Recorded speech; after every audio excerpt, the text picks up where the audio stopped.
All right, ladies and gentlemen, welcome. Good to see the room filling up, and thanks for joining us. If you are not here to talk or listen to a discussion about enabling manned or unmanned teaming, then you are in the wrong place, but you should totally stay because it's going to be great. It's my great pleasure to introduce our three expert panelists that we have today. We have Mr. John Clark, Vice President and General Manager, Lockheed Martin Skunk Works. Dr. Ben Strasser, Principal Lead at Mosaic Autonomy Research with General Dynamics Mission Systems. And Mr. Mike Atwood, Senior Director, Advanced Programs Group, General Atomics Aeronautical Systems. So, gentlemen, welcome.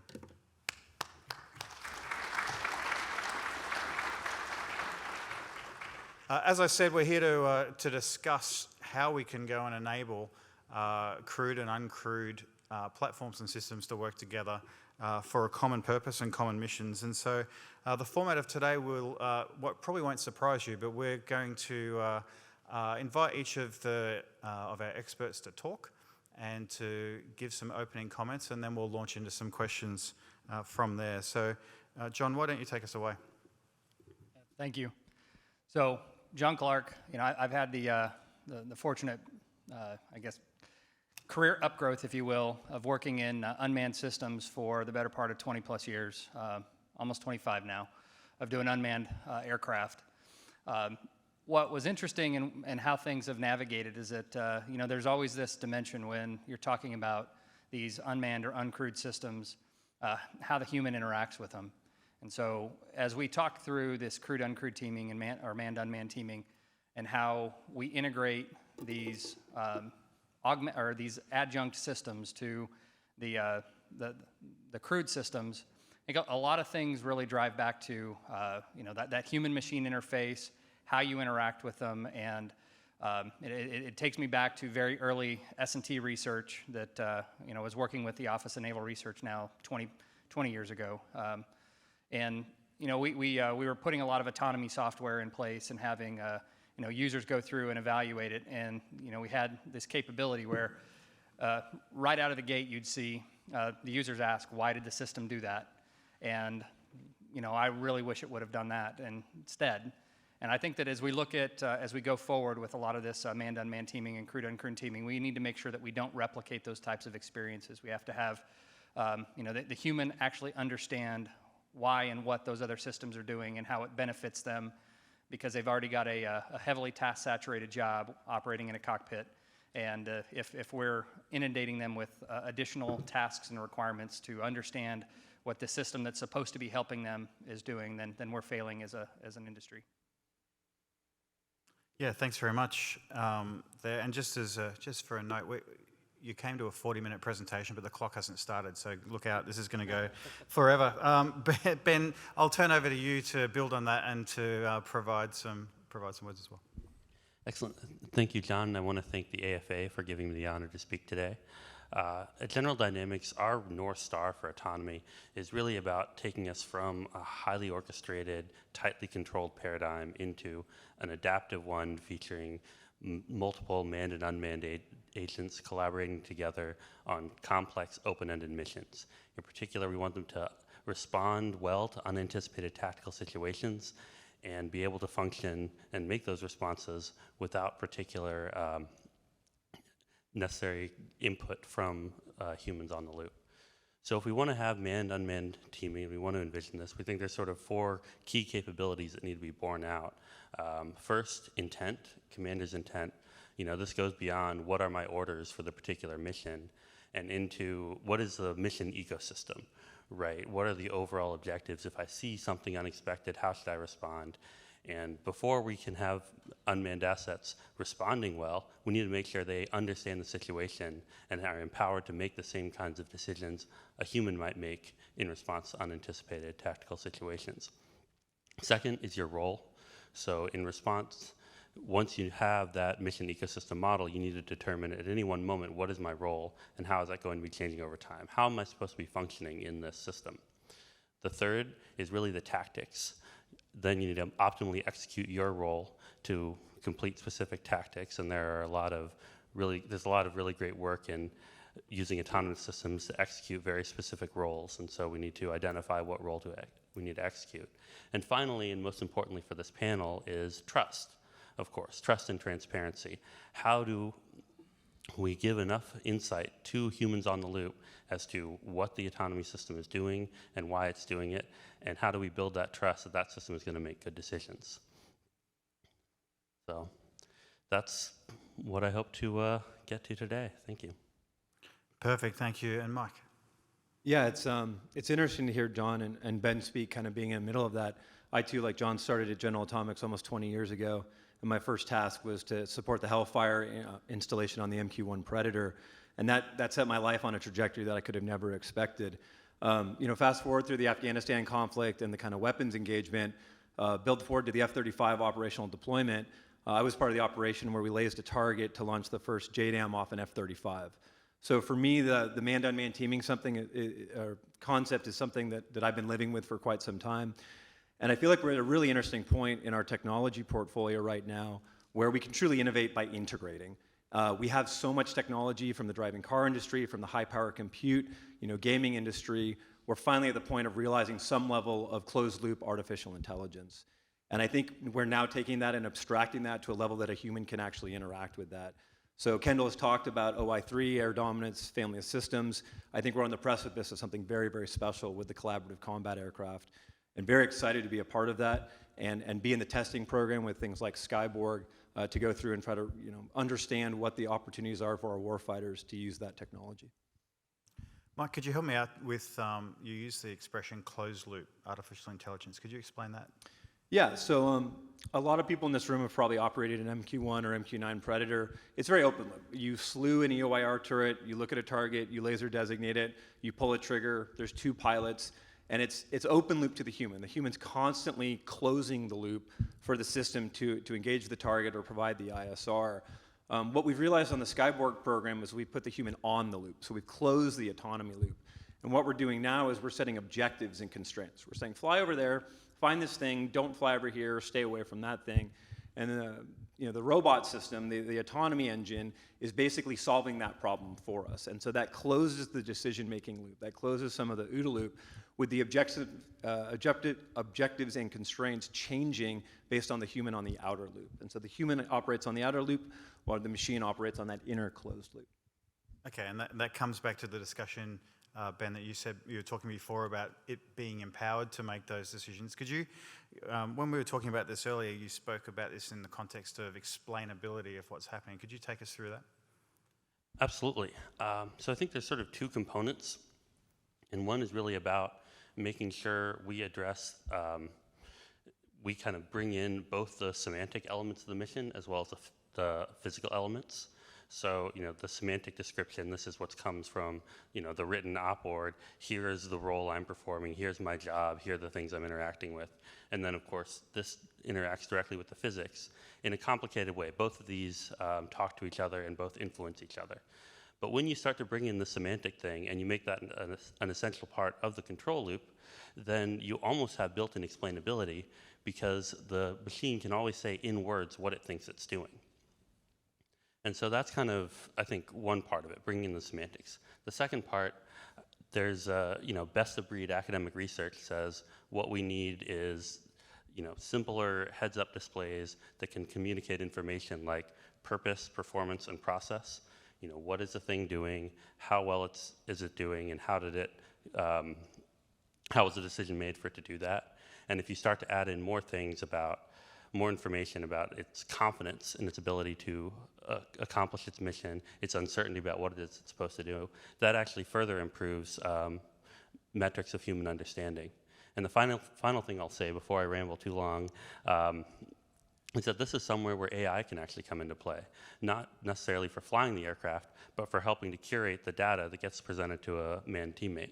Because if you have a human on the loop and one aircraft, that's one thing, and forgive me, one human on the loop and one unmanned aircraft, that's one thing, you can present a lot of information. When you start to have 5 unmanned systems, 10, 50, 100, at some point, there's cognitive overload. So I think the idea of an AI curator can actually help improve the explainability and reduce the cognitive load.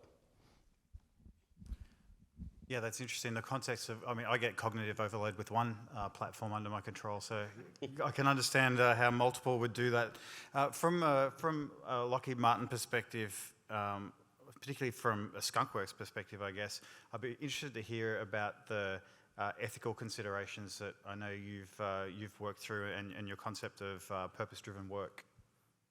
Yeah, so as we've navigated through that early science and technology related research and then systematically went to go build up systems that do stuff that we're talking about, that element of explainability and determinism had to be intrinsic in it. So one of the things that we built in based on that human interaction such that the user would understand what the system was doing is that we built what we called a flexible autonomy framework, where the user could go in and dial in and say, all right, for this decision, the system is authorized to make that decision, and for this other activity, for instance, dropping a weapon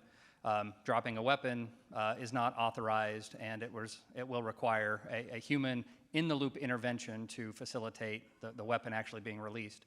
And so we systematically have gone through and put this framework in place such that the user can customize the decisions that it's authorized to make. And in that spirit of, as Mike had highlighted, the on-the-loop construct, that on-the-loop construct is allowing, at the end of the day, we very much look at Air Force doctrine and understanding there's an accountability element for every weapon system that we put out there, and how can that accountability be traced back to individual users. And so in that construct, we've put that decision framework in place such that the ethics of how the system is operating is actually driven by the user that configured it to do what it needed to do in that day. And as we've continued to advance those capabilities, as we explore adding machine learning and artificial intelligence on top of it, we've actually started to evaluate ways in which you can take model-based simulation and explore, all right, we're going to take these systems into a dense threat environment. You're going to configure them a certain way. This is the response that comes out. And then you run those on a recursive basis so that you can start to see AI is not deterministic in all cases. And so you can start to understand how you're going to get a response profile. And then that response profile can then be driven by the user or the operator to understand, all right, I'm okay with this response profile and authorizing the system to make these types of decisions, but I'm not okay with this response profile, so ultimately you're going to have a more overwhelmed user taking on more tasks to then authorize these other adjunct systems to support. Yeah, I want to jump in there because I think John's starting to hit on something that maybe not a lot of people talk about when we talk about machine learning, but I think is essential to understanding it. So many years ago, we all had Google Photos start patterning our face and tell us who we were on our phones. That's called supervised learning. Then all of a sudden, you had this thing on your computer where you had to show how many cars were in a scene, CAPTCHA, to get through your thing. That's called unsupervised learning, where they actually look at entity types and start patterning things. So that's analogous to the MAVEN program with Google, and then the Smart Sensor program with the Joint Artificial Intelligence Center. What John's talking about now is a modeling framework that allows an emerging technology called reinforced learning.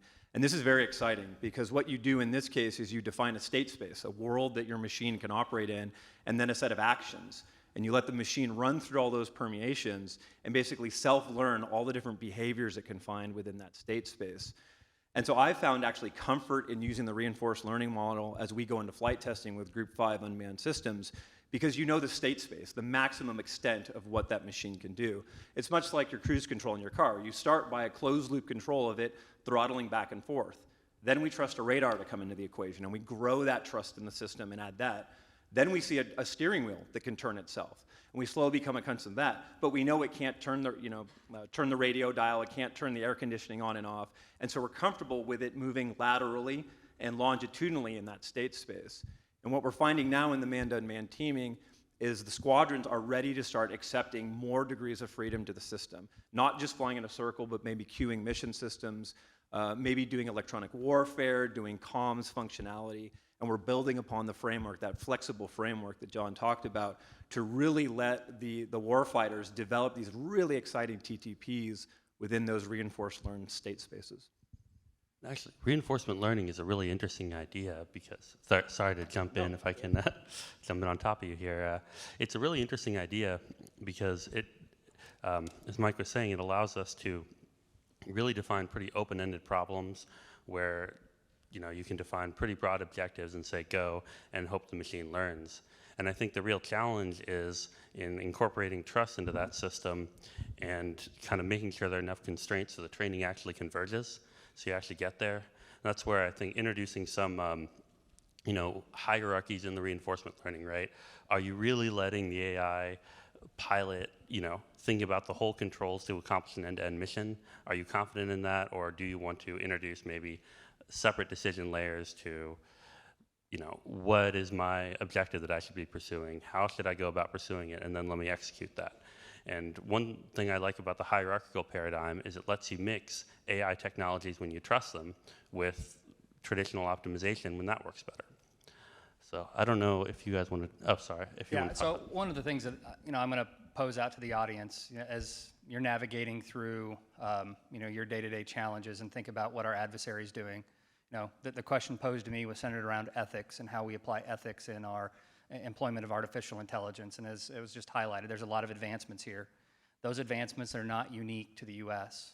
That technology and that capability is available to both the nation-state sort of actors, as well as those folks that now we just say that they're the peer adversaries.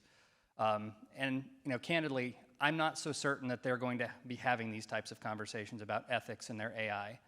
And what ramifications does that have for us as we're going in and navigating those types of fights? And as folks that build capabilities for all of you, understanding how do we navigate that space? Having specifically worked with the user community in fielding capability where we explicitly, for decisions of Air Force doctrine and safety, we pulled capabilities back and explicitly did not allow them to be available to the end user because of that, the higher ground that we take. And I'm not advocating that we don't take that higher ground. However, we have to think through the implications of what the adversary is going to do, and that's going to cause us to maybe have to think asymmetrically about how we fight these reinforcement learning capabilities. If a peer adversary is putting a large amount of aircraft out coming after us and they're having emergent behavior that we've not seen, and how we combat it, that's going to be a challenge if we don't have a system in place that can be as adaptive or more adaptive than what the adversary puts forward. So ethical considerations aside, where it's a consideration of trust in terms of our either senior leaders or our political masters' trust in the system in order to allow us to go and do things, I guess, what policy constraints do you think are surmountable aside from the ethical things, and how do you think we as essentially a government industry team take that part of our population, ultimately our leadership in some cases, on that journey? Yeah, I'll start there. I had a chance to sit with General Kelly for a little bit and talk about his belief in how we approach what we want these machines to do. And he's a huge advocate of this adversary UX program that kind of in the vein of what John was just talking about, we go out, we give it to the weapons schools, and we use it as red. And I think we'll quickly realize how capable these systems can become in the hands of our adversaries.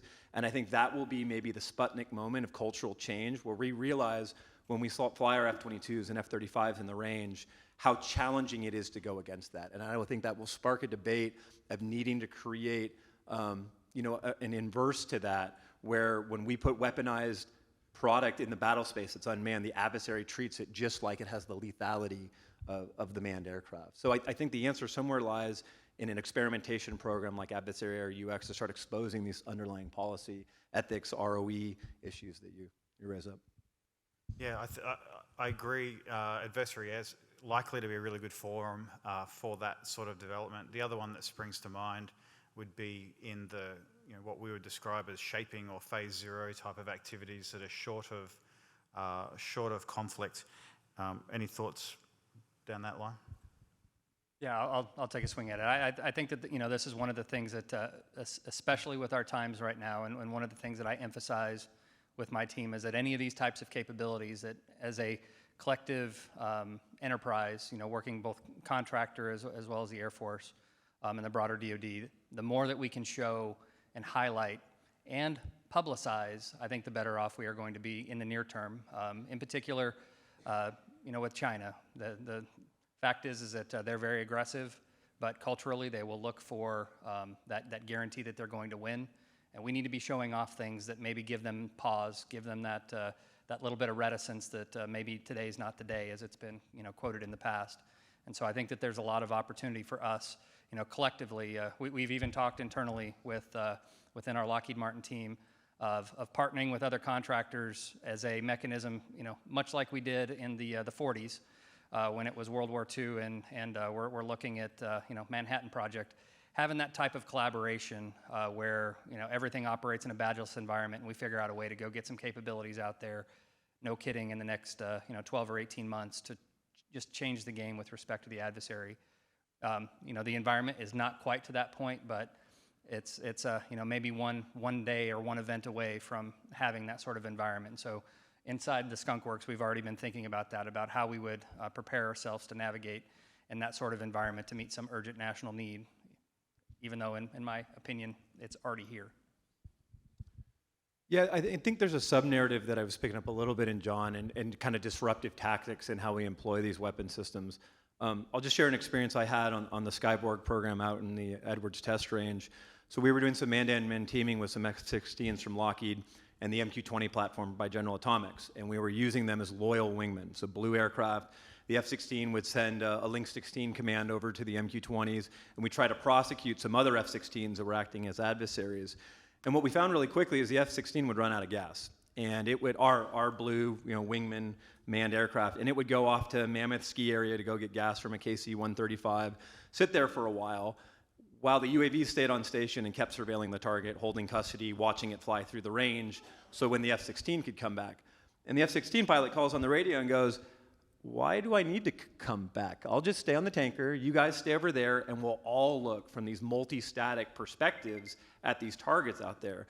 And we kind of realized that the way in which we think about air tactics, air combat maneuvers, BVR, and beyond visual flight range engagements is fundamentally going to change for us. And I think some of the things that we're going to start experimenting with are these fundamentally different, expansive tactics that are possible now through this wide mathematical trade space that Ben and his team work on. Well, I'll take that cue. Thank you very much. Yes, that's, of course, we at GD are very proud of the work we've done to build, we call our Commander's Algorithm Toolbox, and I'm sure, Lockheed also has a toolbox of really advanced tactical algorithms for unmanned assets. I think your point about collaboration earlier is a really good one, because there's not a monopoly of good ideas out there. And one thing we have to figure out is, as you walk around the trade floor, one floor below, there are a lot of autonomy companies doing really interesting work, coming up with very tailor-made advanced tactics to solve very particular problems. And if you want to go to our North Star of being able to accomplish end-to-end missions and having autonomy assets that can do more than one thing, we're actually going to need to combine tactics from different vendors. And the buzzwords about open architecture and infrastructure as code paradigms start to really matter when we need to combine novel capabilities from multiple providers in order to get an autonomous capability that's more powerful than the sum of its parts. So that's something that we're really championing at GD is how can we lower the barrier of entry, build architectures and development pipelines that are easy to incorporate third parties, easy to incorporate good ideas from smaller vendors to ultimately deliver the best autonomy capabilities to the warfighter as quickly as possible. And what do you think is likely to hold that back from being achieved? Will it be the competitive element between different vendors? Will it be the requirements that are set and defined by the services that aren't conducive to that? What do you think the impediments are likely to be? I think the two main obstacles are, you're right, the competitive element. Everyone wants to have their own proprietary system that is the best in the world. And I think another component. I'm drawing a blank on my second component. I apologize. Yeah, so I'll jump in. I think that what I look at right now, having navigated through this in the past, is that there's definitely a cultural dimension.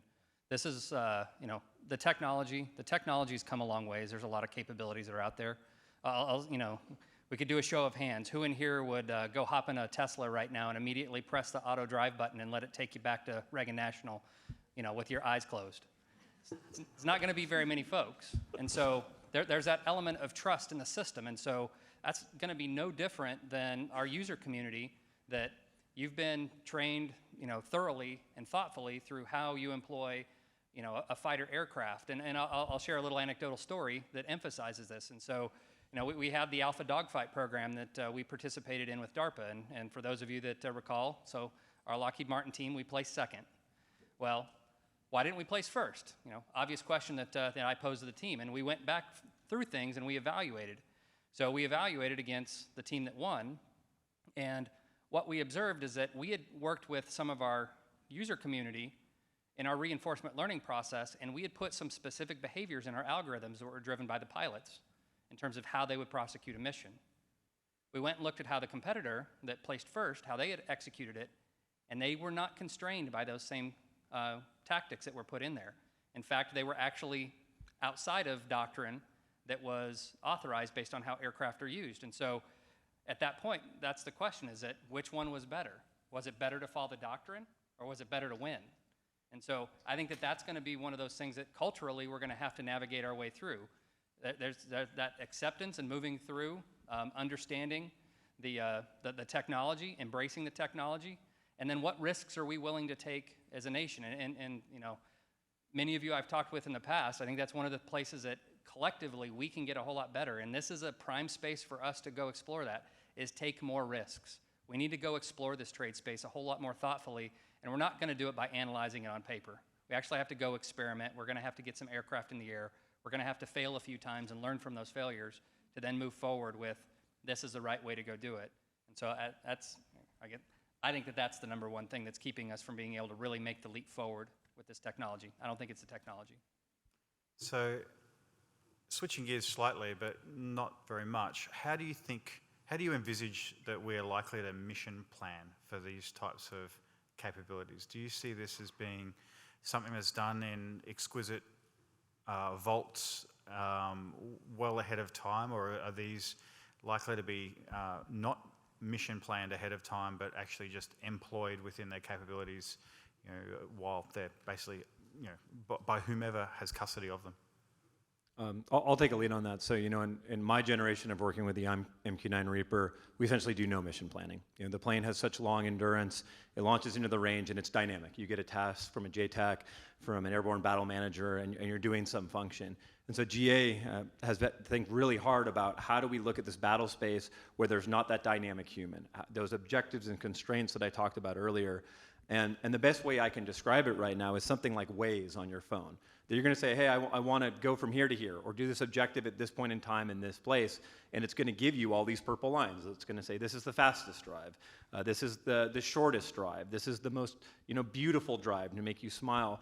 And the people on that outer loop that we talked about earlier are going to have to implement that doctrine in a way that looks at the risk acceptance posture, looks at the ROE, and makes the best human subjective decision about the multiple courses of action that can be executed in that trade space.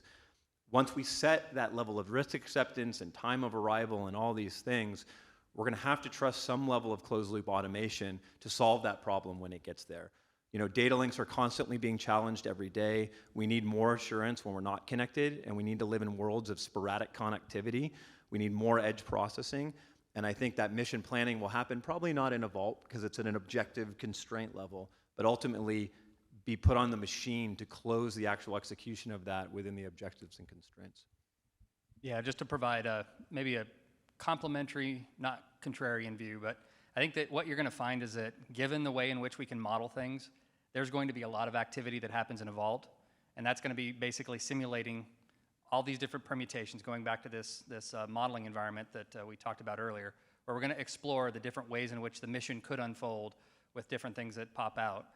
Based on that, that's the type of thing that's going to be used to facilitate what is traditionally the ATO. I mean, we still have to get, the airplanes to the right airfield. Those airplanes have to have the right amount of gas and understand how that's all going to be orchestrated. And so you're going to have that level of mission planning, but you're not going to have that same level of mission planning of this is exactly, you're going to have 79 waypoints in your mission, and you're going to take an image on this one, and you're going to drop a weapon on this one, more akin to some of the traditional LO mission planning that has happened in the past, where you just follow the line. Like that, once you've gone through that model-based evaluation in the vault and understand all the capabilities that can be brought to the environment. Then you're going to execute with that initial ATO construct with the airplanes coming in, and then it's going to be very dynamic, very adaptive. You're going to do all that processing at the edge. And likely one of those permutations you explored will manifest, but it's not going to look exactly like it was in the vault. What do you think, Ben? Just to add on to the conversation, I mentioned earlier, commander's intent is really important, and being able to capture the mission ecosystem, which isn't just the written words on the op board or the exact objectives we want to accomplish, but really the tactical context. Mission planning today, there's a lot of analysis and a lot of artifacts that we develop, and a lot of processes that exist for a reason to help plan missions. And one of the things that we think has to be an important part of this conversation is really a human-centered design approach, so we can leverage all of the work that's already being done to plan missions for manned assets and capture that in a computer-understandable format for the unmanned assets. Because at the end of the day, this is not just a panel on autonomy, it's a panel on manned-unmanned teaming. And so we have to make sure we have that understanding of the manned mission, even if we're allowing some level of improvisation or adaptation, or even just on-the-fly planning based on the objectives and constraints. Yeah, interesting. So do you think it's a truism, or it just can't be achieved, the concept of this balance between cost versus the lethality survivability thing? Is there a knee in the curve that we should be all aiming at and exploiting, or is that a falsity? Yeah, that's an interesting question, and one that I think about a lot as I kind of make material decisions for where General Atomics heads with technology. Being part of this for so long, I've seen the X-45, X-47, JUCAS programs, which were giant flying wings, 40,000 pounds, 8,000-foot runways, and I think we tried to make those loyal wingmen, in the 2012 era, and we realized they're a little too monolithic, they're a little too big. And we realized the adversaries were going to swarm tactics, and attrition mass mattered, and we needed some level of attritability. And so the pendulum swung over to kind of the target drone community and growing those up into more capable UAVs. That's the Valkyrie program, the XQ-58A. And as that executed, we realized it was hard to man train and equip that. The operational readiness of radar bottles and parachutes, it was hard to provide a phase zero deterrent capability with that. And I think what you've seen emerge with Secretary Kendall is this middle class. And it's not that different than an RQ-170 or an MQ-9 type platform that have stood the test of time for the last 15 to 20 years, because they've been adaptable to the changing mission in the Middle East. And so I think we've consolidated as a warfighting community around this 10 to 20,000 pound class of utilitarian adaptable CCAs. And I think they embody a fundamentally different philosophy than just a small F-35. And it's been exciting to see how we complement the manned aircraft, and we bring sensors that are offset and disaggregated, and not just make a small fighter or make a target drone that's so attritable that it doesn't have much capability. Yeah, and I'll build on what Mike highlighted there. So, as we went through and evaluated, these types of ideas and concepts they're not new. We've been talking about some of these things for quite some time.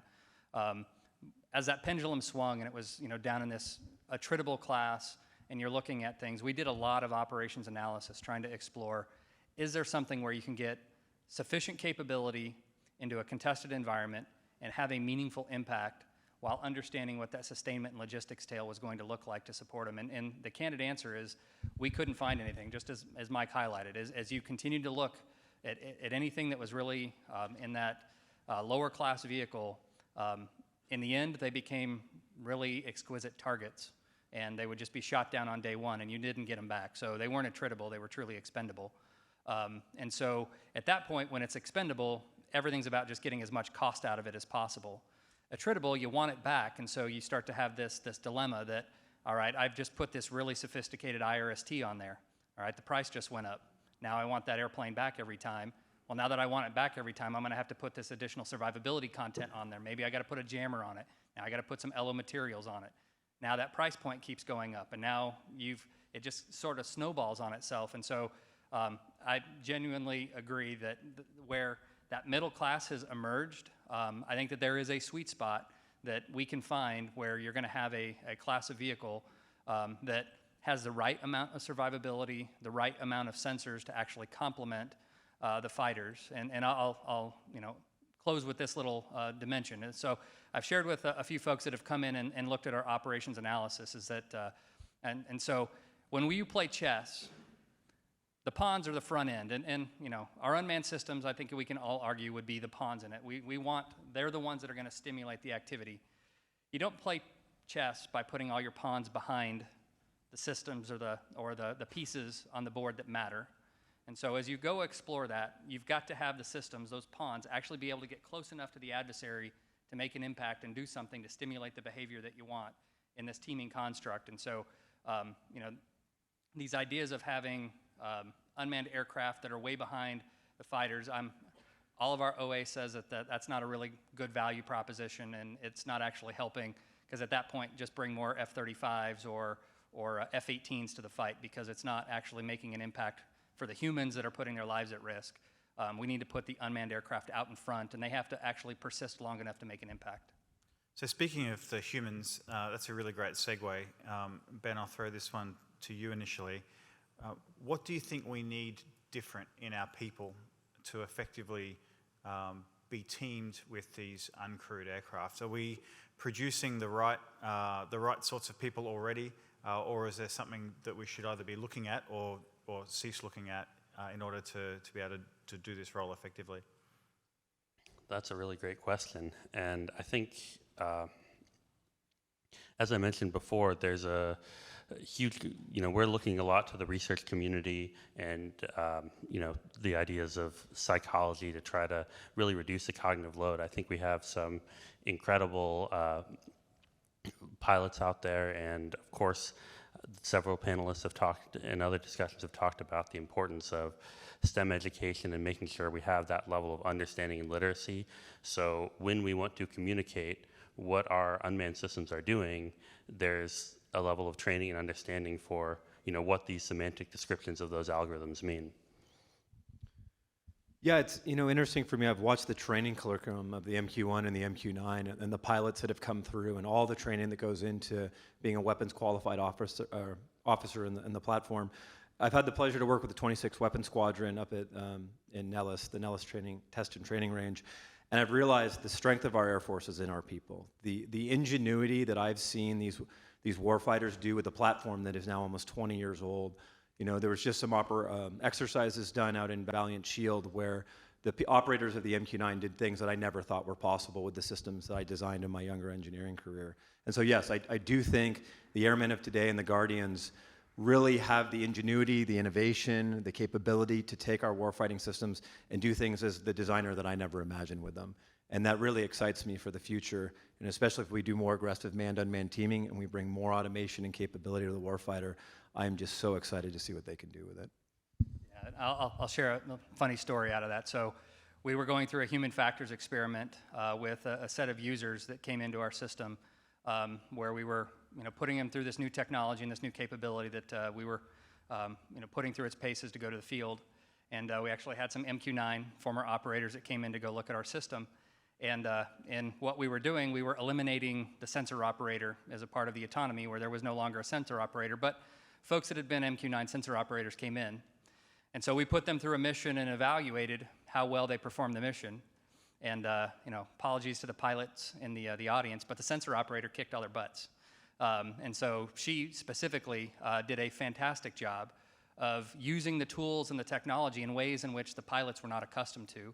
And so I think that that's going to be an interesting dimension of how we go through that train and equip process, is that looking at the individuals that we're going to be training them, putting them in new circumstances and figuring out how to indoctrinate them to using the tools in a new way, because that experience, it's something that stuck with me where by a large margin, that sensor operator, she completely executed the mission successfully, where other pilots were still messing around, pushing on buttons and trying to make things do exactly what they wanted, where she trusted the system and it did a lot of stuff. So I think that getting that training in there and helping people understand new dimensions is going to be incredibly important. Well, I think you're probably not the first, and you won't be the last person to realize that pilots have limitations. So what actually did happen in the time since when we started talking is they did start the clock, and we've come to the end of our time, unfortunately. But would you join me in thanking Ben, Mike, and John, representing General Dynamics, General Atomics, and Lockheed Martin?